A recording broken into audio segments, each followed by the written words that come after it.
शिव पुराण के अनुसार सोमनाथ ज्योतिर्लिंग भगवान शिव का प्रथम ज्योतिर्लिंग है, जिसका मंदिर गुजरात राज्य के सौराष्ट्र क्षेत्र में स्थित है। ऐसी मान्यता है कि इस शिवलिंग की स्थापना स्वयं चंद्रदेव ने की थी।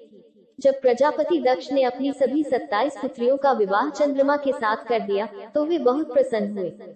उधर चंद्रमा पत्नी के रूप में दक्ष कन्याओं को प्राप्त कर बहुत सुशोभित हुए और दक्ष कन्याएं भी अपने स्वामी के रूप में चंद्रमा को प्राप्त कर शोभायमान हो उठी। चंद्रमा की उन 27 पत्नियों में रोहिणी उन्हें सबसे ज्यादा प्रिय थी, जिसको वे विशेष आदर तथा प्रेम करते थे। उनका इतना प्रेम अन्य पत्नियों से नहीं था।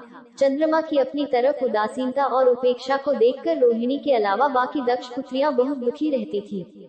वे सभी एक दिन अपने पिता दक्ष की समक्ष गईं और उनसे अपने कष्टों का वर्णन किया।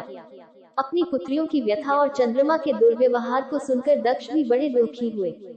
उन्होंने चंद्रमा से भेंट की और शांतिपूर्वक कहा, हे कलानिधे, तुमने निर्मल व पवित्र कुल में जन्म लिया है, फिर भी तुम अपनी पत्नियों के साथ भेदभावपूर्ण व्यवहार क्यों करते हो? तुम्हारे आश्रय में रहने वाली जितनी भी स्त्रियां हैं, उनके प्रति तुम्हारे मन में प्रेम कम और अधिक, ऐसा सौतेला व्यवहार क्यों है? एक उपेक्षित पुत्री के पिता का दर्द लिए प्रजापति दक्ष ने अपने दामाद चंद्रमा को प्रेमपूर्वक बहुत समझाया। उन्हें पूर्ण विश्वास था कि इसके बाद चंद्रमा के व्यवहार में सुधार हो जाएगा, और उसके बाद प्रजापति दक्ष वापस चले गए। इतना समझाने पर भी चंद्रमा ने अपने ससुर प्रजापति दक्ष की बात नहीं मानी और अन्य पत्नियों की उपेक्षा कर केवल रोहिणी के प्रेम में आसक्त होकर अन्य पत्नियों के प्रति अपने कर्तव्य को भूल गए। दोबारा जब ये बात प्रजापति दक्ष को पता चली तो वे बड़े दुखी हुए। उन्होंने पुनः चंद्रमा को समझने की कोशिश की और न्यायोचित बर्ताव करने की प्रार्थना की, लेकिन चंद्रमा ने दक्ष की बात नहीं मानी। तब उन्होंने शाप दे दिया कि हे चंद्रमा, मेरे इतना आग्रह करने पर भी तुमने मेरी अवज्ञा की है, इसलिए तुम्हें क्षय रोग हो जाए। दक्ष द्वारा शाप देने के साथ ही क्षण भर में चंद्रमा क्षय रोग से ग्रसित हो गए। उनके क्षीण होते ही सर्वत्र हाहाकार मच गया। सभी देवगण तथा ऋषिगण भी चिंतित हो गए। परेशान चंद्रमा ने अपनी अस्वस्थता तथा उसके कारणों की सूचना इंद्र आदि देवताओं तथा ऋषियों को दी। उसके बाद उनकी सहायता के लिए इंद्र आदि देवता तथा ऋषिगण ब्रह्मा जी की शरण में गए। ब्रह्मा जी ने उनसे कहा कि जो घटना हो गई है उसे तो भुगतना ही है, क्योंकि दक्ष के श्राप को बदला नहीं जा सकता।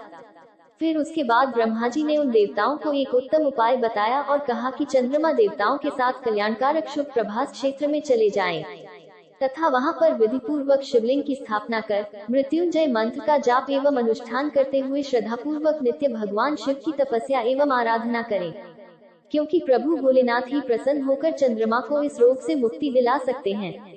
पितामह ब्रह्मा जी की आज्ञा से चंद्रदेव ने शिवलिंग की स्थापना कर भगवान शिव की वंदना और अनुष्ठान प्रारंभ कर दिया तथा शिव की उपासना में तल्लीन हो गए। ब्रह्मदेव की आज्ञा से चंद्रमा ने 6 महीने तक निरंतर शिव की तपस्या की तथा 10 करोड़ मृत्युंजय मंत्र का जप किया। उनकी इस कठिन तपस्या से भक्तवत्सल भगवान शंकर प्रसन्न हो गए। उन्होंने चंद्रमा से कहा, हे चंद्रदेव, तुम जिसके लिए ये कठोर तप कर रहे हो, उस अभिलाषा को बताओ। मैं तुम्हारी इच्छा के अनुसार तुम्हें उत्तम वर प्रदान करूंगा। फिर चंद्रमा ने प्रार्थना करते हुए विनयपूर्वक कहा, हे देवेश्वर, आप मेरे सब अपराधों को क्षमा करें और मेरे शरीर के इस क्षय रोग को दूर कर दें। उसी समय भगवान शिव ने कहा, हे चंद्रदेव, तुम्हारी कला प्रतिदिन एक पक्ष में क्षीण हुआ करेगी, जबकि दूसरे पक्ष में प्रतिदिन वह निरंतर बढ़ती रहेगी। इस प्रकार तुम स्वस्थ और लोक सम्मान के योग्य हो जाओगे। भगवान शिव का कृपा प्रसाद प्राप्त कर चंद्रदेव बहुत प्रसन्न हुए। उन्होंने भक्ति भाव पूर्वक शंकर की स्तुति की और निराकार शिव उनकी दृढ़ भक्ति को देखकर साकार लिंग रूप में प्रकट हुए, जो संसार में सोमनाथ ज्योतिर्लिंग के नाम से प्रसिद्ध हुए। अगर आपको ये जानकारी अच्छी और रोचक लगी हो तथा आपने अभी तक मेरे चैनल काव्य कोमल को लाइक एवं सब्सक्राइब नहीं किया हो, तो प्लीज इस चैनल को लाइक एवं सब्सक्राइब करें। आपके सकारात्मक प्रोत्साहन से ही हम और बेहतर एवं रोचक जानकारी आपके समक्ष लेकर उपस्थित होंगे। धन्यवाद।